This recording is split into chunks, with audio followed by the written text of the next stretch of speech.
Hello viewers, welcome back to our channel. అందరూ ఎలా ఉన్నారు? చూడండి, మనం లాస్ట్ వీడియోలో ద్రౌపది మరియు పాండవుల వివాహం ఎలా జరిగింది, ఎక్కడ జరిగింది, ఎందుకు వాళ్ళు అలా చేసుకోవాల్సి వచ్చింది అనే విషయాల గురించి మనం లాస్ట్ వీడియోలో చాలా క్లుప్తంగా మాట్లాడుకున్నామండి. అయితే మీరు ఎవరైనా సరే ఆ విషయాల గురించి తెలుసుకోవాలనుకుంటే మీరు లాస్ట్ వీడియోకి వెళ్ళి చూడండి. అయితే ఈ వీడియోలో మాత్రం మనం ఏం మాట్లాడుకుంటామంటే ఎస్పెషల్గా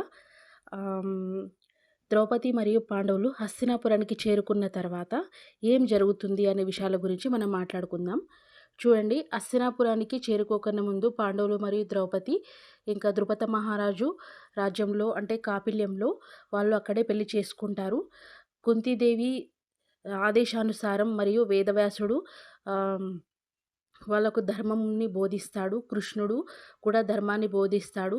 ద్రౌపది కూడా తన ధర్మాన్ని తెలుసుకుంటుంది.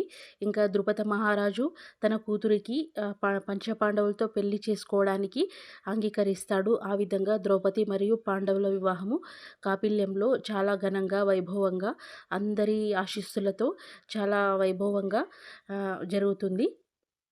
అయితే పాండవులు ద్రౌపదిని పెళ్లి చేసుకున్న విషయము భీష్ముడికి కానీ, ఇంకా ఈ హస్తినాపురంలో ఉన్న గాంధారి, ధృతరాష్ట్రుడు, దుర్యోధనుడు వీళ్ళెవరికీ కూడా తెలియదన్నట్టు.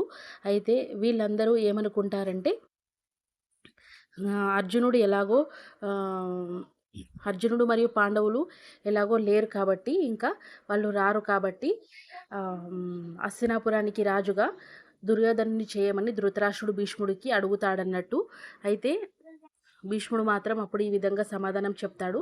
మీరు పాండవులు లేరని ఏ విధంగా అనుకుంటారు? మరియు కాపిల్యంలో అంటే ద్రౌపదిని స్వయంవరంలో గెలుచుకున్నది ఎవరనుకున్నారు? మన స్వయాన మన అర్జునుడే అని చెప్తాడన్నట్టు. అప్పుడే ధృతరాష్ట్రుడు మరియు దుర్యోధనుడు కంగు తినిపోతారన్నట్టు. ఇంకా వాళ్ళకి ఒక విధమైన ఈర్ష్యాభావము, కోపము, ఇంకా బాధ అవన్నీ కలుగుతాయన్నట్టు. అంటే వాళ్ళు తిరిగి రావడం అనేది వీళ్ళకి ఇష్టం ఉండదన్నట్టు. ఇంకా ఈ విధంగా ధృతరాష్ట్రుడు, దుర్యోధనుడు, శకుని వీళ్ళందరికీ ఈ విషయం తెలిసిన తర్వాత ఇంకా భీష్ముడు ఈ విధంగా అంటాడు. దుర్యోధనుడికి పట్టాభిషేకం చేసే అవకాశం లేదు. ఈ యువరాజైన యధిష్ఠినుడు తిరిగి వస్తాడు అని చెప్తాడన్నట్టు. ఇంకా యధిష్ఠినుడు తిరిగి రావడానికి ఎంత సమయం పడుతుంది? ఒక వారం రోజుల టైం ఇస్తాను. ఆ తర్వాత తిరిగి రాకపోతే ఈ రాజ్యానికి దుర్యోధనుడు రాజు అవుతాడని చెప్తాడన్నట్టు. వెంటనే ఇంకా ఈ విధంగా ద్రౌపది మరియు పాండవులు రాజ్యానికి చేరుకుంటారన్నట్టు. అక్కడికి కుంతీదేవి కూడా వస్తుంది. ఇంకా ధృతరాష్ట్రుడు వారం రోజుల టైం ఇస్తాడు. కానీ భీష్ముడు చూడండి చూడండి మహారాజా, మీరు వారం రోజుల టైం ఇచ్చారు, కానీ ఒక్క పూట కూడా గడవలేదు. ఇంకా ద్రౌపది మరియు పాండవులు మన రాజ్యానికి తిరిగి వచ్చారని చెప్తారన్నట్టు. అయితే అక్కడ భీష్ముడు వాళ్ళందరినీ చూసి చాలా సంతోషిస్తాడు. ఇంకా వీళ్ళందరూ కూడా అంటే ధర్మరాజు, భీముడు, యధిష్ఠినుడు, అర్జునుడు, నకులుడు, సహదేవుడు వీళ్ళందరూ కూడా భీష్ముడికి పాదాభివందనం చేసుకుంటారు, ప్రణామములు తెలుపుకుంటారు. మరియు ఇంకా అక్కడున్న దుర్యోధనుడికి, గాంధారి వీళ్ళందరికీ కూడా ప్రణామములు తెలుపుకుంటారు. ఆ విధంగా తెలుపుకున్న తర్వాత భీష్ముడు ఈ విధంగా అర్జునుడు మరియు ద్రౌపది స్వయంవరం గురించి తెలుసుకున్న భీష్ముడు చాలా సంతోషపడతాడు. అర్జునుడు మరియు ద్రౌపదిని జంటగా ఆహ్వానించడానికి పిలుస్తాడన్నట్టు. అయితే ఇంకా ధృతరాష్ట్రుడుకి ధర్మరాజు తన పాదాభివందనాలు తెలుపుకొని ప్రణామములు తెలుపుకుంటాడు. అయితే ఇంకా ఇన్ని రోజులు మీరు ఎక్కడ ఉన్నారు ధర్మరాజు అంటే అని అడుగుతాడన్నట్టు ధృతరాష్ట్రుడు. అడిగితే అప్పుడు ధర్మరాజు, మేము చాలా సంకట పరిస్థితుల్లో ఉండిపోయాము. భవనం కాలిపోయిన తర్వాత మేము ఇక్కడ రాజ్యానికి రావడానికి ఇష్టపడలేకపోయాము. అందుకే మేము అక్కడే మా తల్లితో కొన్ని రోజులు అడవుల్లో జీవించాము. మరియు మేము అలా ఎందుకు జీవించామంటే రాజుగా మా కర్తవ్యాన్ని తెలుసుకోవడానికి, అంటే ప్రజలు ఏ విధంగా బాధపడుతున్నారు వాళ్ళ కష్ట సుఖాలను తెలుసుకోవడానికి, మరియు రాజుగా మేము పదవి పొందిన తర్వాత వాళ్ళ కష్టాల్లో భాగం పంచుకొని వాళ్ళకి సుఖం అందించడానికి మేము వాళ్ళ దగ్గర ఉండి వాళ్ళ విషయాల గురించి తెలుసుకున్నామని భీముడు, ధర్మరాజు ఈ విధంగా సమాధానం చెప్తారన్నట్టు. అయితే అక్కడే కర్ణుడు కూడా ఉంటాడన్నట్టు. అందరూ చూస్తూ ఉంటారు. కర్ణుడు, యధిష్ఠిరుడు, నకులుడు, సహదేవుడు అందరూ కూడా ఆశీర్వాదం తీసుకున్న తర్వాత కర్ణుడు చాలా వాళ్ళు తిరిగి రావడం కర్ణుడికి కూడా అంత ఇష్టం ఉండదన్నట్టు. అయితే గాంధారికి భీష్ముడు చెప్తాడన్నట్టు, కొత్త జంటను ఆహ్వానించమని చెప్తాడన్నట్టు.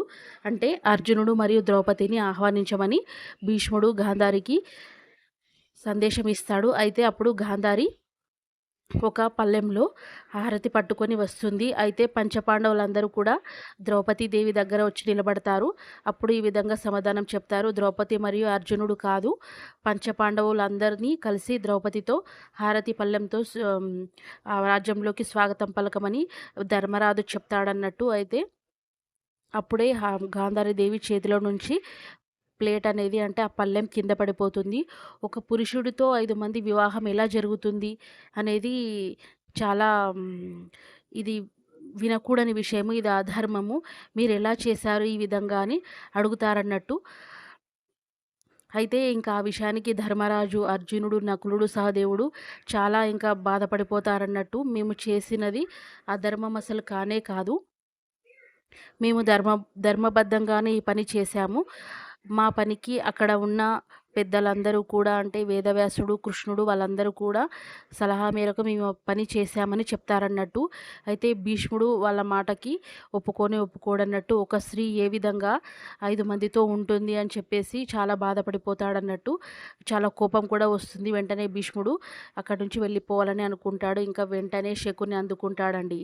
ఏమని అంటే, ఒక స్త్రీ 5 మందితో వివాహం చేసుకుంటుందా? చూస్తున్నారా భీష్మ, మన రాజ్యంలో ధర్మం అనేది నెలకొల్పుతానని మాట ఇచ్చారు. ఎక్కడ ఉంది మీ ధర్మం? పాండవులు మొత్తం 5 మంది కలిసి ఒక భార్యను పెళ్ళాడిన తర్వాత ధర్మం అనేది ఎక్కడుంటుంది? మా అధర్మం గురించి మాట్లాడారు. చూస్తున్నారా, మా అధర్మాన్ని గురించి మాట్లాడిన వారు అంతకంటే అధర్మాన్ని మీరు రాజ్యంలోకి ఆహ్వానిస్తున్నారు. ఈ అధర్మం అనేది ఎలా చెల్లుతుంది? ఒక స్త్రీ 5 మందిని పెళ్లి చేసుకోవడము ఏ విధంగా సమంజసం అవుతుంది అని అంటారన్నట్టు. ఇంకా వెంటనే ధృతరాష్ట్రుడు కూడా అందుకుంటాడన్నట్టు.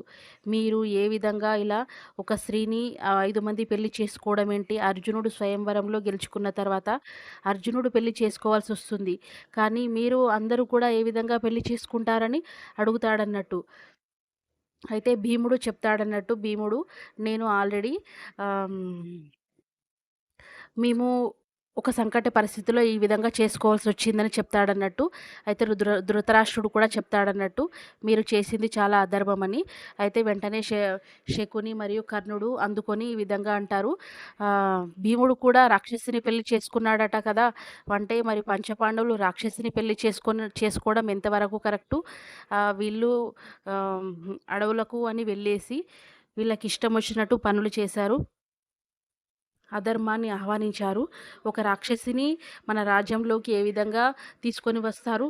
అంటే మన రాజ్యంలోకి రాక్షసిని ఆహ్వానించడం అనేది ఎంతవరకు కరెక్ట్ అని అడుగుతారన్నట్టు దుర్యోధనుడు. అప్పుడు భీముడు చెప్తాడు, నేను ఆమెను ఇక్కడికి తీసుకొస్తానని చెప్పలేదు. ఒక పుత్రుడు పుట్టే వరకే అక్కడ మేము ఉన్నాము, తర్వాత మేము వెళ్ళిపోతామని చెప్పాము.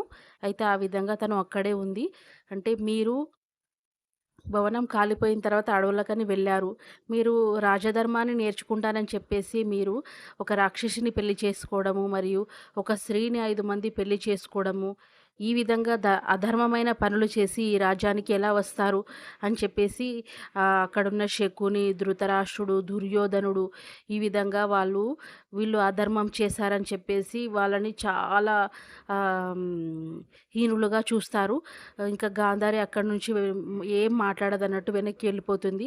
యుధిష్ఠిరుడు చాలా చెప్పడానికి ట్రై చేస్తాడన్నట్టు, మేము చేసిన ధర్మమే అనేది చెప్పడానికి ట్రై చేస్తాడు. కానీ అక్కడ ఉన్న వాళ్ళు ఎవ్వరు కూడా వినరు. అయితే వెంటనే భీష్ముడు అక్కడి నుంచి వెళ్ళిపోతాడు. ఈ విధంగా ఈ వీడియోలో మనం పాండవులు హస్తినాపురానికి చేరుకున్న తర్వాత వాళ్ళని అక్కడున్న వాళ్ళు ఆహ్వానించలేకపోతారు. అయితే మరియు నెక్స్ట్ వీడియోలో భీష్ముడిని ద్రౌపదీదేవి ఏ విధంగా ఒప్పిస్తుంది, తన మాటలతో నిజాన్ని ఏ విధంగా చెప్తుంది అనే విషయాల గురించి నేను నెక్స్ట్ వీడియోలో చెప్తానండి. అంతవరకు నా వీడియో కోసం ఎదురు చూస్తూ ఉంటారని నేను అనుకుంటున్నాను. చూడండి, ఈ వీడియోలో నేను మొత్తం హస్తినాపురంలో వాళ్ళు వీళ్ళని యాక్సెప్ట్ చేయలేదు. ఎందుకు యాక్సెప్ట్ చేయలేదు, ఏ విధమైన మాటలు మాట్లాడారనే విషయాల గురించి నేను చెప్పాను. నెక్స్ట్ వీడియోలో నేను భీష్ముడు ఏ విధంగా ఒప్పుకుంటాడు అనే విషయాల గురించి నేను చెప్తాను. అంతవరకు మీరు నా వీడియోస్ కోసం ఎదురు చూస్తూ ఉంటారని నేను అనుకుంటున్నాను. మీరు నా వీడియోస్ని లైక్ చేయండి, సబ్స్క్రైబ్ చేయండి. అప్పుడే మీకు ఈ వీడియో అనేది ఇంకా చాలామందికి వెళ్ళే అవకాశం ఉంటుంది.